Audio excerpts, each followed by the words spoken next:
महायुतीला आणखी एक धक्का, कोटींच्या घोटाळ्यात विखे अडकणार.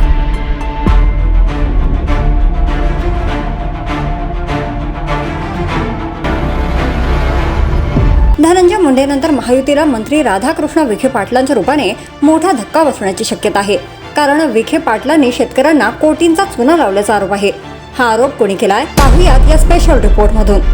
महायुती सरकारमधील भ्रष्ट मंत्र्यांची यादी काही संपताना दिसत नाहीये.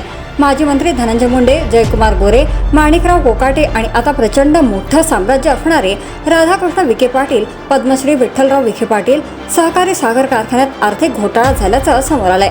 9 कोटींच्या अपहार प्रकरणी सर्वोच्च न्यायालयानं गुन्हे दाखल करण्याचे आदेश दिले आहेत.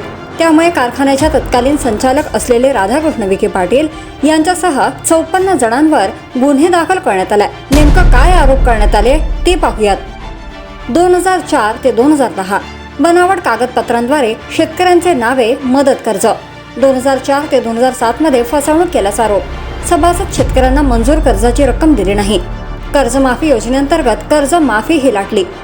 या अपहार प्रकरणात विखे पाटलांसह माजी मंत्री अण्णासाहेब म्हस्के, बँक ऑफ इंडियाचे तत्कालीन विभागीय व्यवस्थापक, युनियन बँकेचे तत्कालीन विभागीय व्यवस्थापक यांच्यावरही गुन्हा दाखल करण्यात आलाय.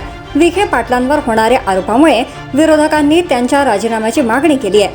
तर दुसरीकडे विखे पाटलांनी मात्र आपण कुठल्याही चौकशीला समोर जायला तयार असल्याचं म्हटलं आहे.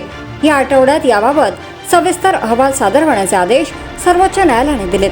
त्यामुळे राज्य सरकार या प्रकरणात मुंडेंना जो न्याय दिला त्याच न्यायानं विखेंचीही चौकशी करणार का आणि विखेंना मंत्रिपद सोडावं लागणार का याविषयीची चर्चा राजकीय वर्तुळात रंगली आहे.